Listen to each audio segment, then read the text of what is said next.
Hey guys, it's Luke. In this video, we're going to talk about words that sound almost exactly the same, but not quite the same. We're going to talk about how to say them correctly.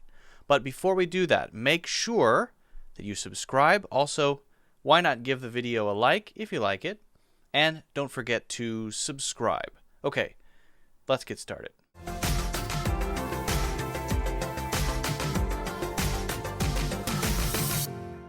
There are lots of words in spoken English, that sound almost exactly the same. And this can be difficult for listening. When you're listening to someone, did you say that word or that word? Did you say fair, F-A-I-R, or fire, F-I-R-E? Right? It can be difficult for listening. But also, how do you say these words correctly? Can be difficult to tell them apart, listening and speaking, right? So that's what we're going to talk about in this video. Now, before we go through some examples, I'm going to give you one tip for when you're listening and trying to figure out the difference between two words that are almost the same. And I'm going to give you one tip for when you're speaking and you want to make sure you're saying each word correctly. Now, for listening, the important thing to remember is that you shouldn't just trust your ears. You should also trust your brain. That's right. Trust your brain. You have a big pink thing in there. You got to use it sometimes.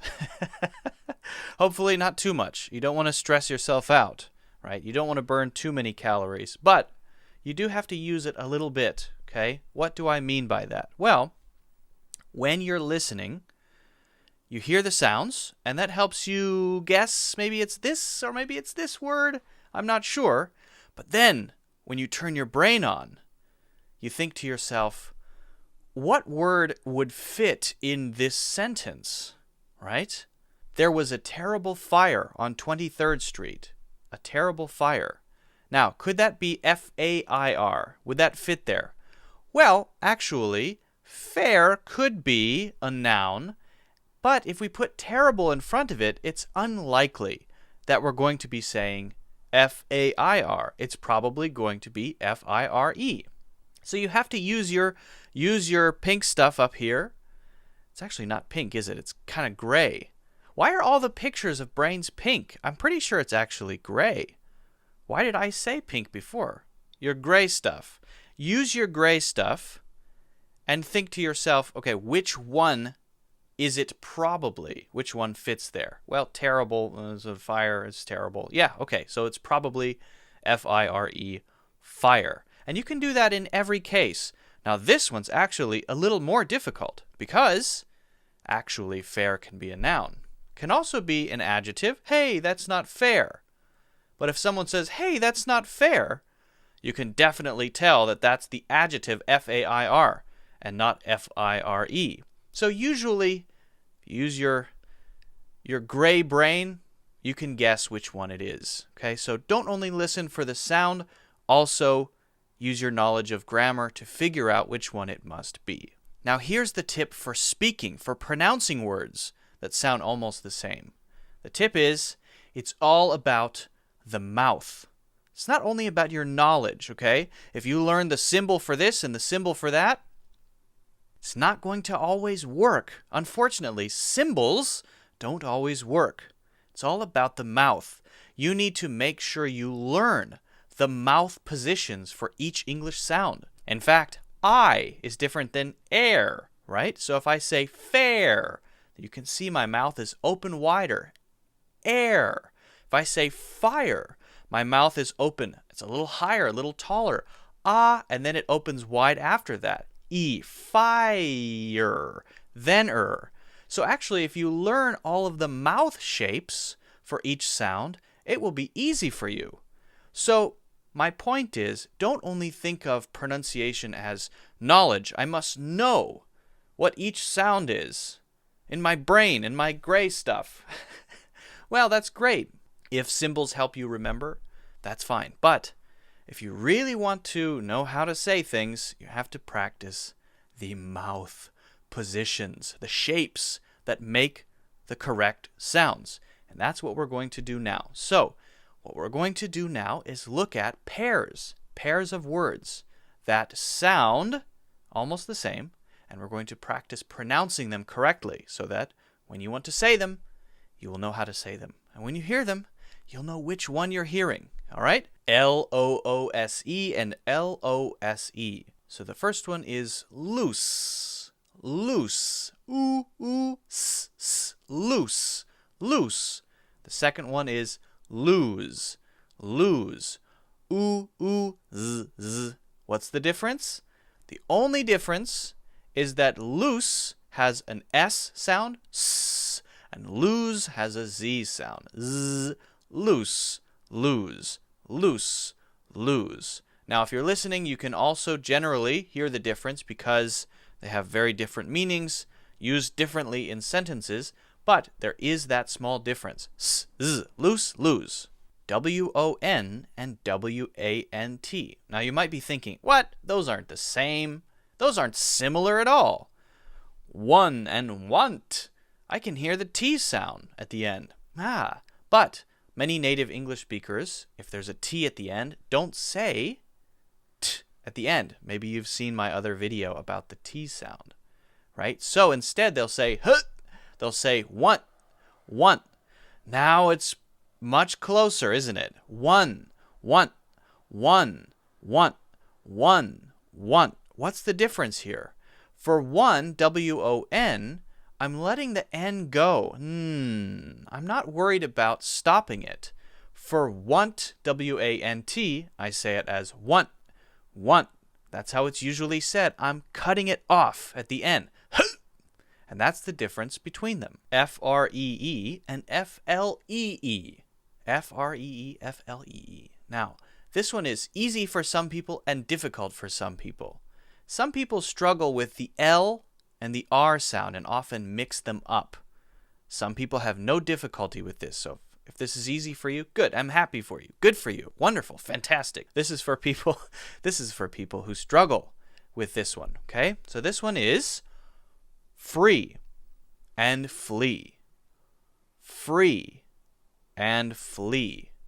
Now the difference here is when I make the R sound, I curl my tongue up and back.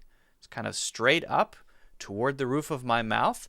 And when I say the L sound, fl, I'm actually touching my tongue behind my teeth. La la la la la.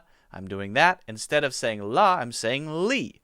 Flee. Flee. Now be careful not to say flee. That's not good. It should be free and flee. Free and flee. Each one is only one syllable. Very short words. So be careful not to make flee a two-syllable word like that. It's flee, flee, flee. By the way, same pronunciation as F-L-E-A. Exactly the same pronunciation. S-I-T and S-E-A-T. Okay. This one. Sit, seat. Sit, seat. Sit, seat. Now, the beginning and the end of both of these are the same. The S and the T. Same. Could we cut off the T? Yeah, we can say sit, seat. Sit, seat. That's fine. That's okay. The difference between these two is the vowel sound. The first one, I. Notice that my mouth is pretty relaxed and my jaw is pushed out just a tiny, tiny little bit. Very relaxed. And when I say seat, E, my mouth is stretched a little wider. I'm kind of smiling. When you say the E, you smile. E. And that's the difference. Sit, seat. Sit, seat. So that's, I think, pretty easy. Difficult for some people, especially when you hear it. Remember, when you're listening, gotta use your brain. Use your gray stuff.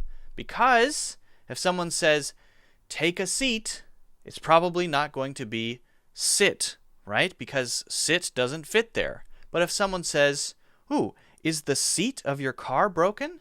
Something wrong with the seat of your car. Nobody will say, is the sit of your car broken? That doesn't make sense.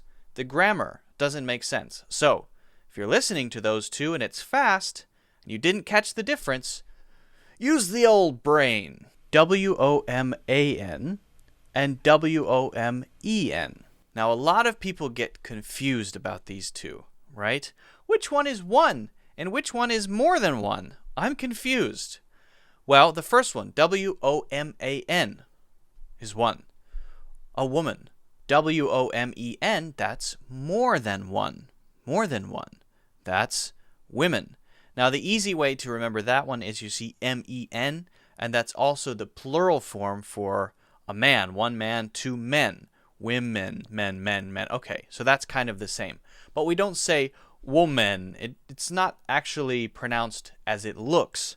So for these two, it's woman, woman, and women.